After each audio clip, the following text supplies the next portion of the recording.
Hello everyone, চলে এলাম আর একটা নতুন বিয়েবাড়ির ভ্লগ নিয়ে। তো অনেক কোটি কোটি জনম পর আমি একটা বিয়েবাড়ি পেয়েছিলাম। তো এটা হচ্ছে আমার সম্পর্কে দাদা হয়। তো দাদার রিসেপশন পার্টি ছিল, সেদিনই যাচ্ছিলাম। এদিকে দেখো, এই যে কামারকুণ্ডু ওভারব্রিজটা আমরা ক্রস করছিলাম। আর আমাদের বিয়েবাড়িটা ছিল হচ্ছে লাবণ্য রিসর্টে, যেটা হচ্ছে সিঙ্গুরে আমাদের আছে। তো বিশাল বড় করে বিয়েবাড়ি হচ্ছিল। দেখো, এই যে আমরা চলে এসেছি লাবণ্য রিসর্ট। আর দেখো তোমরা, এখানে কত সুন্দরভাবে সাজিয়েছে, মানে এত সুন্দর সাজিয়েছিল। আর অনেকটা বড় জায়গাটা ছিল এখানে।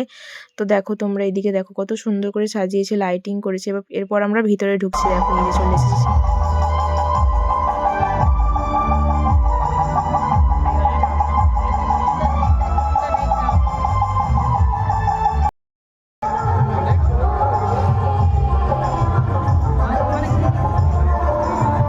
আর ওদিকে বড় একটা ফাংশনও হচ্ছিল, ওই যে গান শুনতে পাচ্ছ তোমরা, সবাই গান গাইছিল ওখানটাতে। তো খুব সুন্দর লাগছিল জায়গাটা। এখানে দাদা আর বৌদি গ্র্যান্ড এন্ট্রি চলছিল। তো দেখো, এই যে যাচ্ছে দাদা আর বৌদি। তো অনেকটা দূরেই ছিলাম, যেহেতু ওদের শুটিং চলছে সেইখানে, মানে মাঝখানে কাউকে বেশি যেতে দিচ্ছে না। ওদের নিজেদেরই লোকজন ছিল ওখানটাতে, মানে যারা ফটোগ্রাফার আর কি, তারাই ছিল ওখানটাতে। এখান থেকে দূর থেকে দাঁড়িয়েই আর কি ভিডিও করছিলাম। দেখো কত সুন্দর লাগছে দাদা আর বৌদিকে।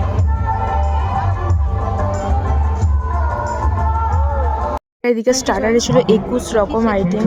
তো 21 রকম মানে বুঝতেই পারছো, এত খাওয়া তো সম্ভব না। আমি এখানে চলেছিলাম পকোড়া খেতে। তারপর এদিকে একটুখানি ফাংশন দেখতে এসেছিলাম। পকোড়া খাওয়ার পর এখানে এসে দেখছিলাম যে কি কি গান হচ্ছে, কিরকম। দেখো, এখানে যখন উনি গান গাইছিলেন, তো একটা দাদু ভীষণ আনন্দ করে নাচছিল। তার কারণে উনি প্রথমে বললেন যে আমি দাদুর জন্যই গাইবো। তো দেখো, এদিকে এই যে গান গাইতে শুরু করেছিলেন না, দাদু এদিকে নাচছিলেন।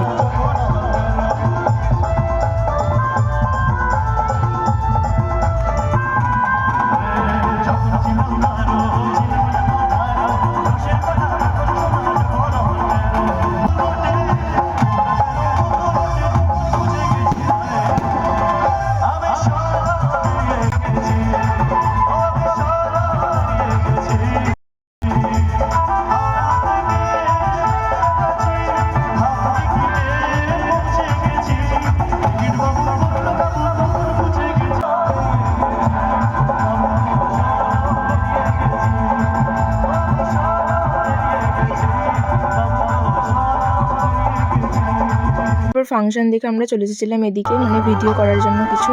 দেখো, এখানে একটু ভিডিও করে নিচ্ছিলাম। এত সুন্দর সেজে গুজে গেছি, ভিডিও না করলে কি হয় বলো। তো অনেক অনেক ফটো তুলেছি। তো আজকের মতো ভিডিওটা এখানেই রাখছি। পরের পার্ট নিয়ে আবার দেখাবে খুব